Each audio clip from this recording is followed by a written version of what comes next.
All right, listeners, I think you know that we are part of the Radiotopia network, which is basically a network built on the idea that you should support the most creative, independent audio makers around. No one, and I mean no one, embodies the Radiotopia ethos more than Benjamin Walker and his show Theory of Everything. Benjamin, who I've known for a long time, has been making beautiful, personal, sprawling audio documentaries for decades that help us understand the very strange world we live in. And now he has a new series called Not All Propaganda is Art. The new series goes back to the 1950s, when Western security agencies like the CIA paid artists, writers, and intellectuals to fight the cultural Cold War. The CIA funds were free. I mean, no one was told what to say. Gloria Steinem, activist who sees the CIA as a sort of enlightened pal or rich uncle, there is another viewpoint. Look, if you're listening to this show, I know you like secret histories. I know you like a mix of culture and politics and shadowy figures. So what are you waiting for? Not All Propaganda is Art from Benjamin Walker. You can find it now wherever you listen or at theoryofeverythingpodcast.com. This episode is brought to you by Progressive, where drivers who save by switching save nearly $750 on average.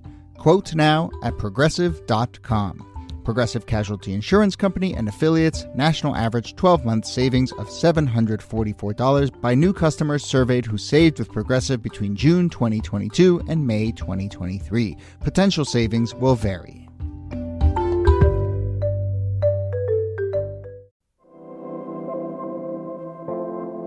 Hello and welcome to This Day in Esoteric Political History from Radiotopia. My name is Jody Avergan.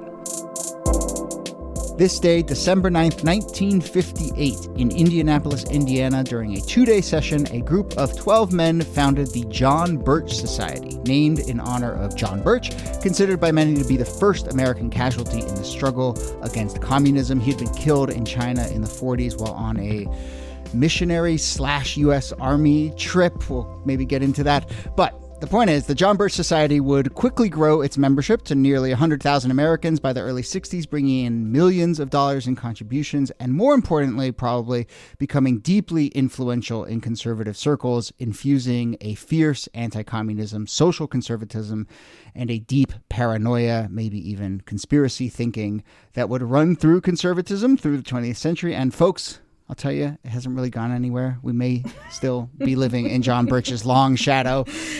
So here to discuss the founding of the John Birch Society, the ways in which its views and members have been embraced, pushed to the fringes, exiled, wormed their way back in, and just generally been around over the decades are, as always, Nicole Hammer of Columbia and Kellie Carter-Jackson of Wellesley. Hello there.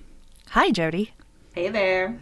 And our special guest for this episode is John S. Huntington, professor of history at Houston Community College and author of the book Far Right Vanguard, The Radical Roots of Modern Conservatism. John, thank you for doing this. Hey, happy to be here. Thanks for inviting me.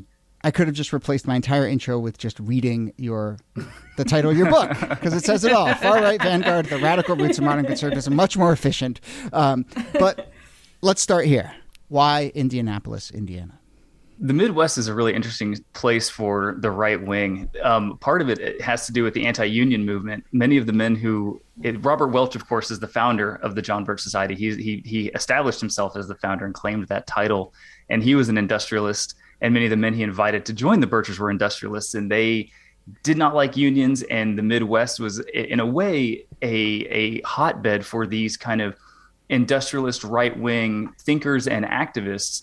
And so Indianapolis kind of was a centralized location for them to meet because a number of the men, including Fred Koch, father of the two Koch brothers, is one of the founding members, and so he brings these industrialists together in the heartland, essentially, and forms this, anti-communist organization.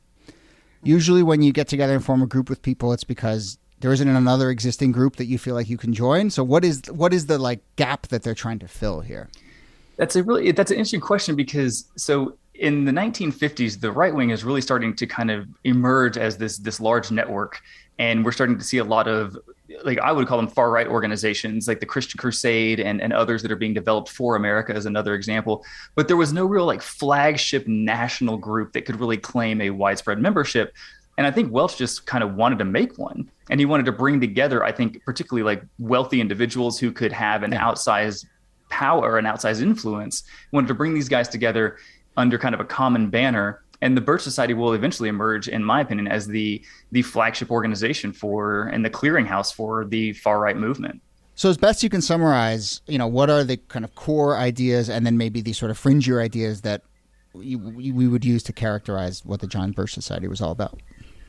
Sure. So the John Birchers, I think the core idea is that communists were running the world and had taken over key aspects of the American government, and that was then affecting every part of people's daily lives, and that this was a real civilizational threat.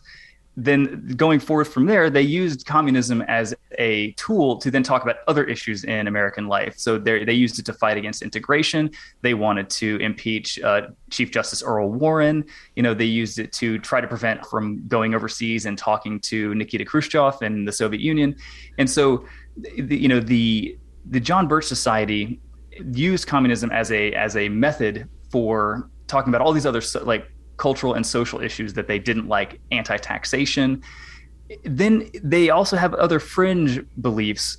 For example, in 1960, really in the 1950s, Robert Welch wrote a book called The Politician, where he named Dwight Eisenhower as a communist and a conspirator in this big communist movement. And I think it bears mentioning, of course, that Dwight Eisenhower was the World War II general, right? The guy that led the Normandy invasion, very much not a communist. But also fluoride in the water, and they believed that was somehow going to impact people's brains and maybe brainwash people.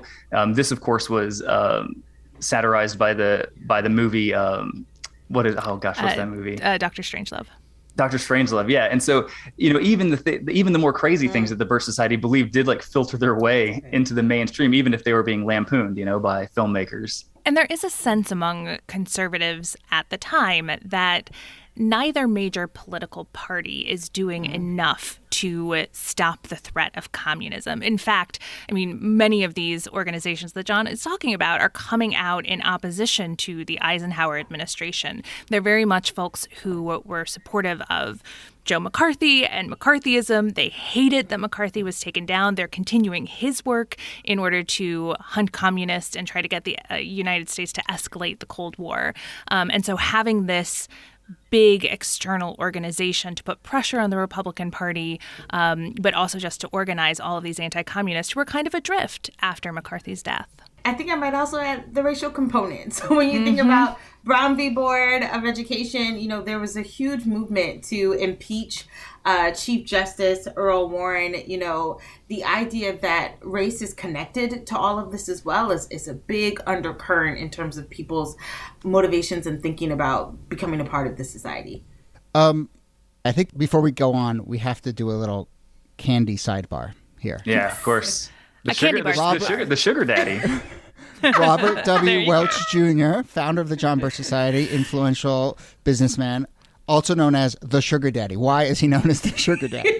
Yeah, so Robert Welch is you have to understand kind of Robert Welch's background. He grew up in the South and grew up in a relatively wealthy family. His family had land. They hired out seasonal laborers, which gave a young Robert time to kind of work on schooling.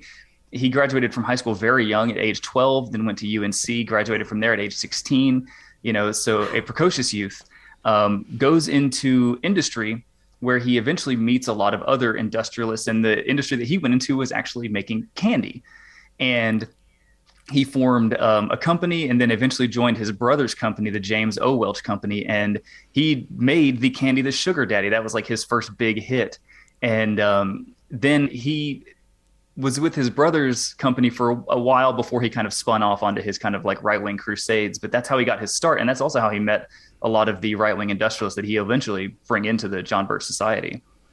So the James O. Welch Company brought us the Sugar Daddy, which is described on the internet as, and I'm quoting here, essentially a block of moderately hard caramel. It's just a block of caramel on a stick. Sugar babies. And yes, I love those. You love sugar babies? And yes, I did. and Junior Mints, which I think is probably the longest legacy here. And the James O. Welch Company was then acquired by Nabisco and maybe acquired by Tootsie Roll at some point. But anyway, there is a deep candy thing. Now, Welch's fruit snacks aren't connected here in some way, do we? I don't believe so. You didn't do a whole No, I chapter think on that's it? No. Yeah. Grape Welch's, not the candy So Welch's. my question is, can I eat this candy or is it canceled? I don't know. We're going to cancel it right now. That's right.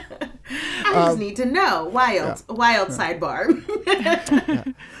The sugar babies this is now a candy podcast. Sugar babies were named after a song called "Let Me Be Your Sugar Baby." Love it. Love it. Great candy. Great candy. Okay. Well, and as John was saying, Welch disinvests in order to go after communists instead, which is quite a career change. It is. Yeah. Niki, thank you for ever so slightly nudging us back towards the topic at hand. Just a seamless segue.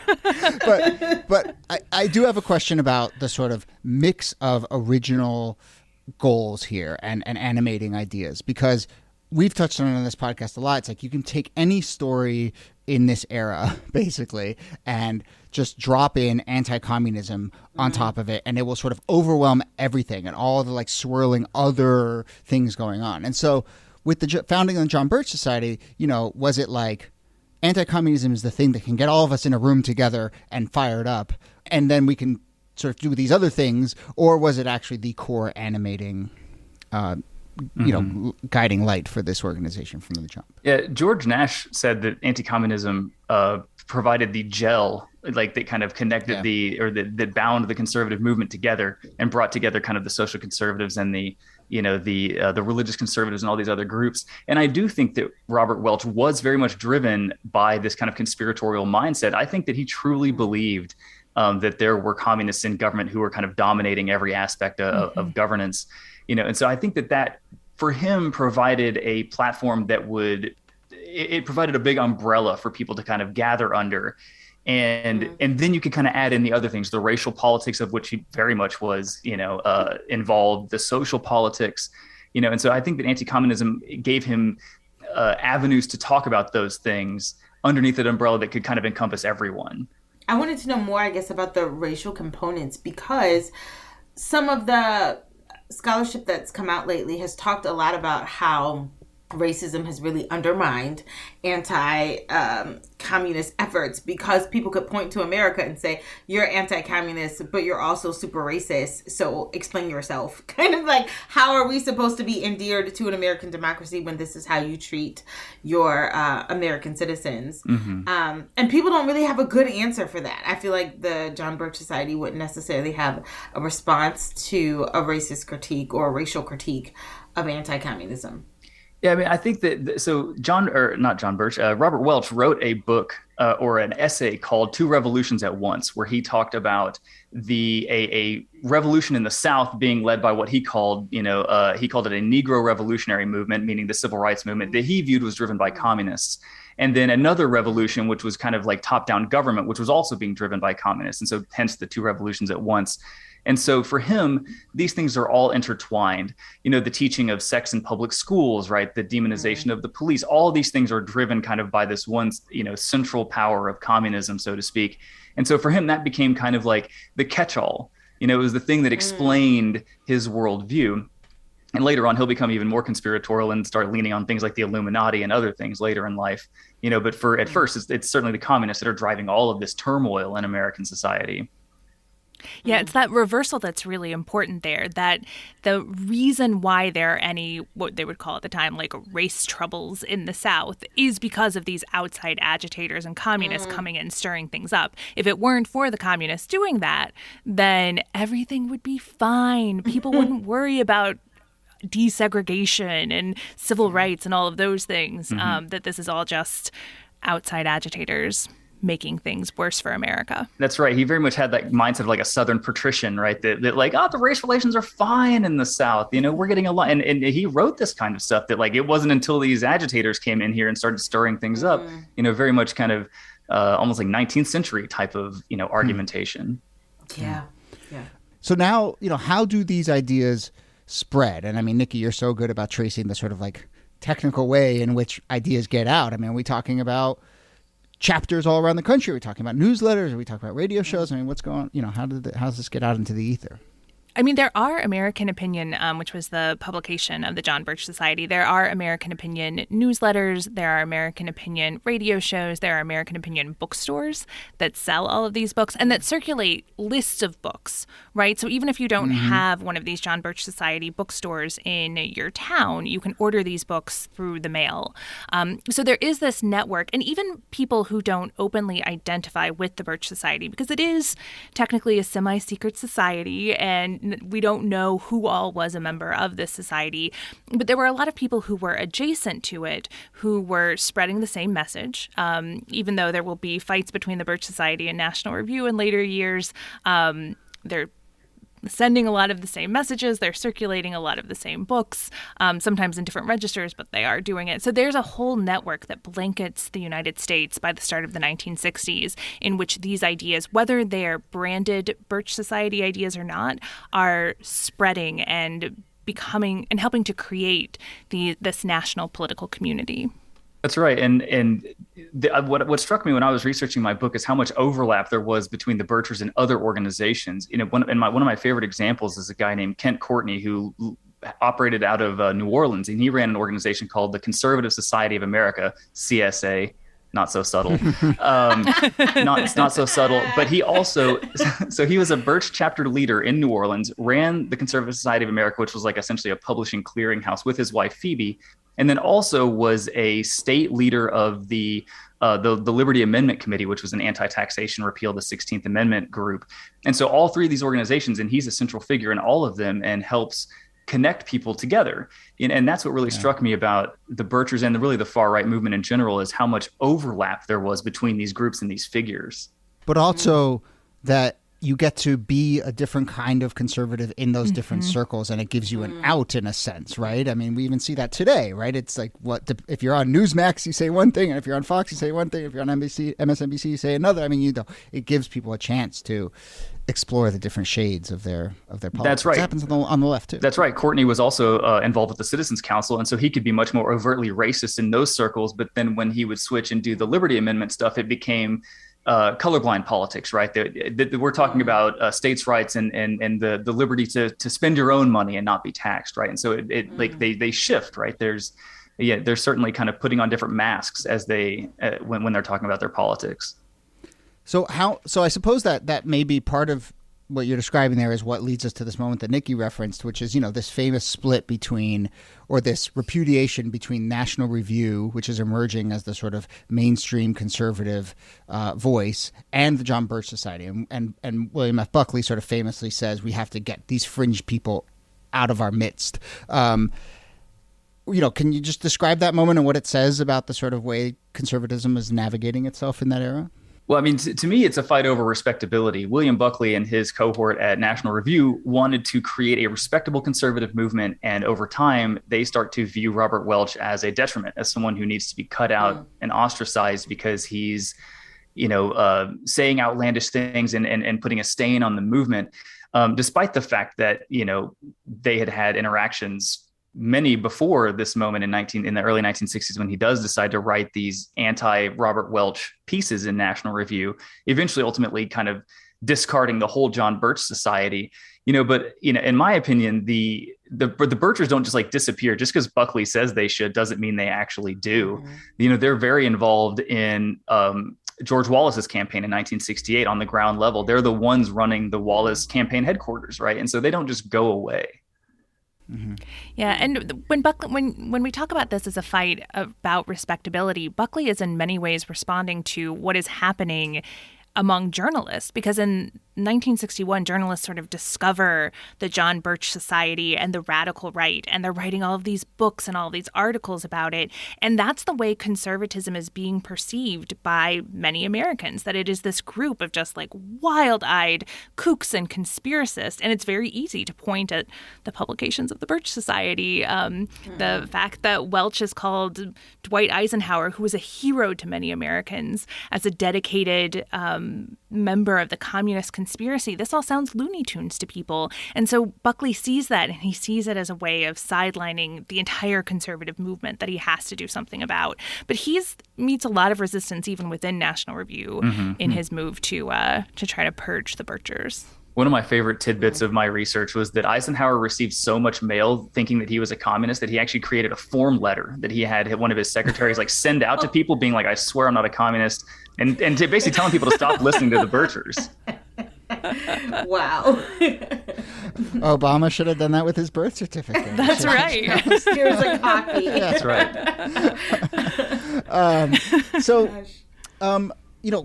How do the ideas of the John Birch Society evolve over time? I mean, obviously anti-communism is a pretty, renewable resource for decades and decades and decades. But, are there shades and ideas that sort of come in and out of favor? One of the things that I found interesting about the Birchers is that in the 50s and 60s, they're very much focused on communism, and then communism will become that umbrella issue.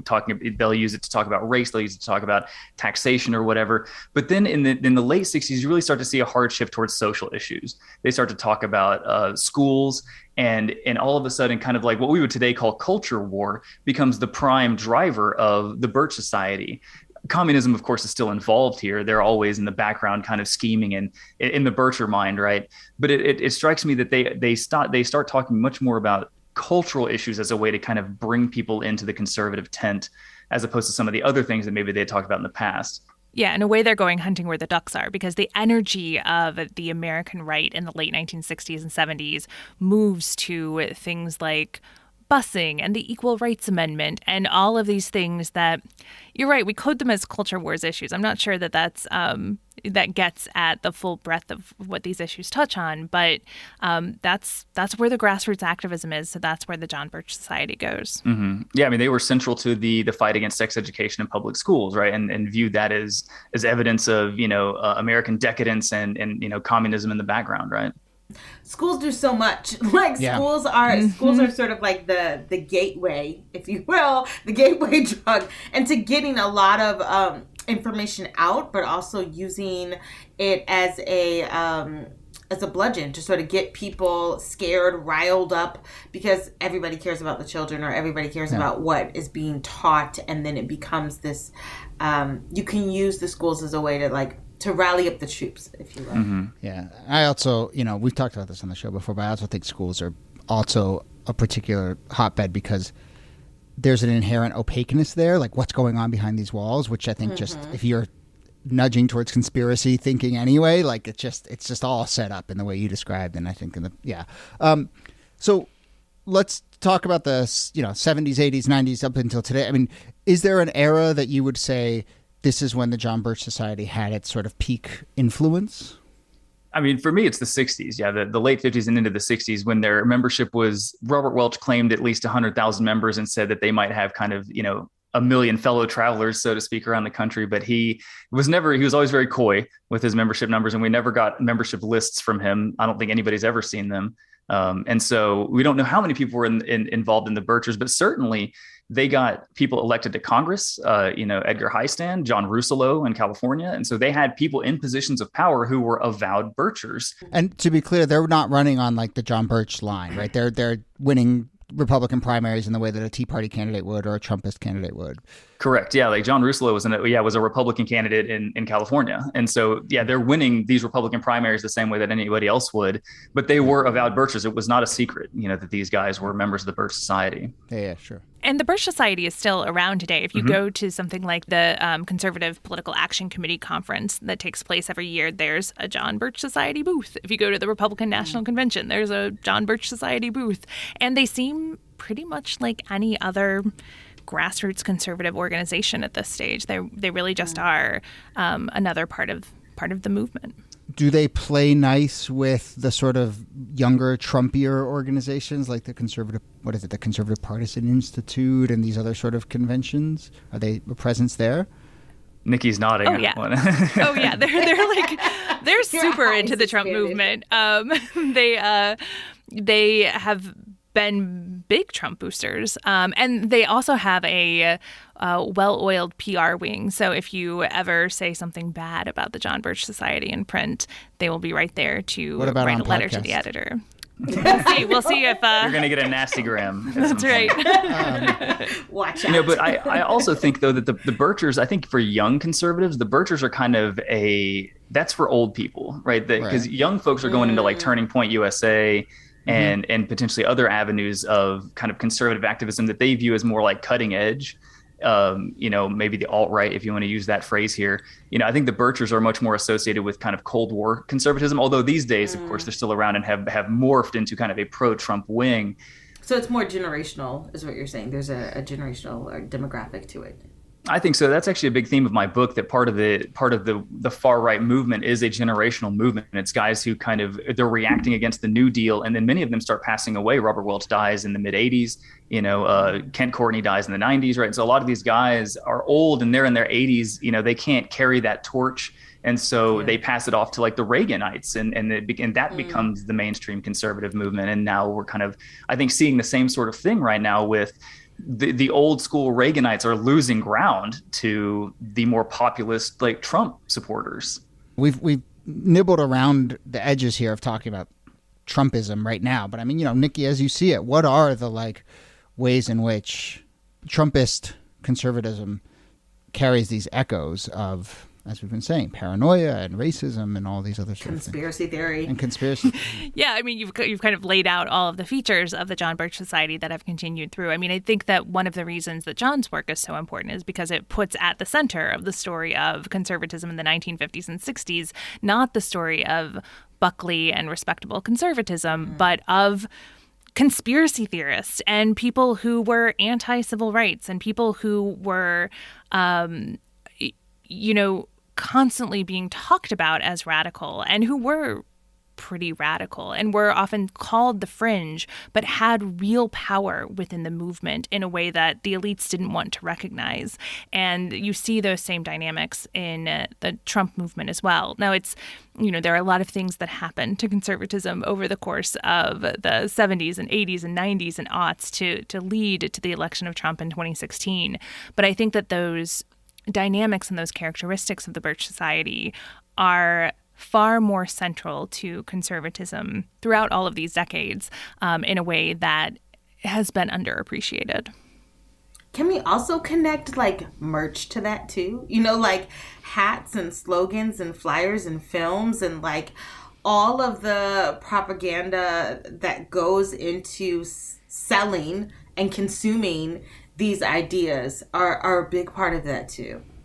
Absolutely. Yeah, the grift is real. If you open up old school right wing magazines, you'll see all sorts of kind of like shady insurance companies that are selling their wares and all this kind of stuff. And I mean, I think supplements. Were they doing supplements? I don't think it was supplements, but one thing that's interesting though is if you look at National Review, for example, and look at the advertisements in National Review, and then look at a more far-right magazine like American Progress, which was an anti-tax magazine published in California, it's a lot of the same advertisers. Not always, but sometimes. And it's always industries. And so, again, you get that connection to kind of like the wealthy upper crust of society who are, interested in their own version of conservatism. Robert Welch is kind of a member of this group. And so, the fact that these advertisers are not only advertising in kind of more mainstream periodicals, but also far right, smaller periodicals, I think says a lot about the breadth of the movement. As we start to wrap up, I have a sort of bigger question about, how do I phrase it? Anti-communism or conspiratorial thinking about conspiracy theories, which is this basically. Like there's a way in which I feel like, we've been talking about how this kind of thinking has been an engine for the right. And I think, I'm curious what your thoughts are on whether observing this kind of thinking and observing what's going on the right has been an engine for the left, and I think for a lot of the left, there's a real galvanizing thing to say, like, did you know that in the late 50s, the Candy people and the Kochs got together and did this thing? And then, and even up to now, like, I think it's really galvanizing for the left. And that's a sort of maybe a conspiracy thinking of its own. I'm obviously going round and round with my words here. Is paranoia about the John Birch Society's paranoia a driving force on the left? That's a really interesting question, and I'm not ever sure I've thought about it from that perspective. I would say, and I don't like always leaning on the generational argument, but I do think we are seeing a shift here in young people being much more left-leaning than previous generations, of the neoliberalism of the Clinton era or the triangulation of the Clinton era. Certainly the young people who are voting Democratic or getting involved in Democratic Socialists of America or just leaning left seem to be much more left-leaning than previous generations. And I'm not sure if that's a product of looking at these right-wing organizations and being like, man, those people are crazy, or if it's a product of just the changes in society that have happened since people have been born. I think a lot of things are at play here. But I do think that there is something to this paranoia about paranoia. People are attracted to stories about conspiracy, and they're attracted to the belief that there's a deep, dark conspiracy behind all of this. So that's, I think, why you get in the 60s real attention being paid to the Birch Society in a way that confuses the difference between the Birch Society as a semi-secret society and some of these other organizations that were operating quite openly. And in the conversations even about things like the Koch brothers, right? Like, so much of this stuff is actually happening out in the open, and people will write about it as though it is these sets of secret backroom conspiracies. And you look at it and you're like, all of this stuff is like, it is a conspiracy, but it's a conspiracy that's happening out in the open, and kind of pushing people past the need to be in the small dark rooms and to just see the things that are happening right out there in the open is an important move, I think. Well, I think also the idea that something that other people don't know can be energizing. Totally. And I think that we're seeing a lot of that with like YouTube and these sorts of, like, if you look at YouTube and just Google like small or flat earthers, it's just like tons of YouTube videos about all manner of things, explanations, science and whatnot. Right. But I think people watch this stuff and they're like, I know more than other people. And I think in a way it can kind of catalyze that sort of conspiratorial mindset, even if, maybe they're not intentionally. I think that's a good point. And being inside of a group too, a secret group, having a membership to something. Oh, you're not in the club, that kind of, you don't know the password. Like, that is also a part of this exclusionary feeling. All right. So there are junior mints, sugar daddies, sugar babies. There's Welch's Fudge, Welch's Frappe, Pom Poms, Sugar Mamas. These are all James O. Welch Company. In the course of this conversation, this is now my conspiratorial thinking, is I refuse to believe that Welch's fruit snacks are not somehow connected to all of this. So I will do a little research of my own. I'm going to do my own research. We'll get you some chalkboards and some red string and present it in a future podcast. It has to be connected. How is Welch's Frappe and Welch's Fudge not connected to Welch's fruit snacks? But anyway, we know Kellie likes the sugar babies. I like Junior Mints. I do. John? Also a Junior Mints fan. Okay. Are Junior Mints the ones with coconut in them? What? No, Junior Mints are mint. little mint on the inside with chocolate around the mint. Oh, see, I don't even know. I'm a Reese's guy. I don't know anything. No, we're trying to stay within the Welch's. No, I'm a shill for Reese's. I'm sorry. Oh, well, you don't want to know about the Reese's people. Oh my God. That's right. On our next episode. Exactly. Okay. Well, this has been incredibly informative. We thank you so much for your time. John S. Huntington, professor of history at Houston Community College, and the book is Far Right Vanguard: The Radical Roots of Modern Conservatism. Thank you so much for doing this. Yeah, thank you so much. I appreciate y'all inviting me here. Nicole Hemmer, thanks to you. Thanks, Jody. And Kellie Carter-Jackson, thanks to you. My pleasure.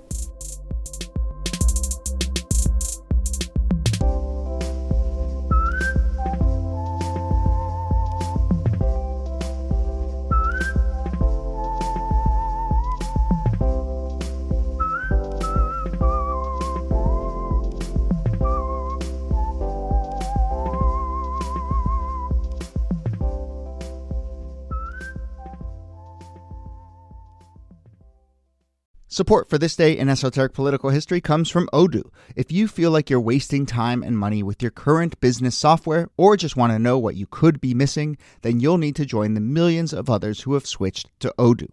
Odoo is the affordable, all-in-one management software with a library of fully integrated business applications that help you get more done in less time for a fraction of the price. To learn more, visit odoo.com/thisday.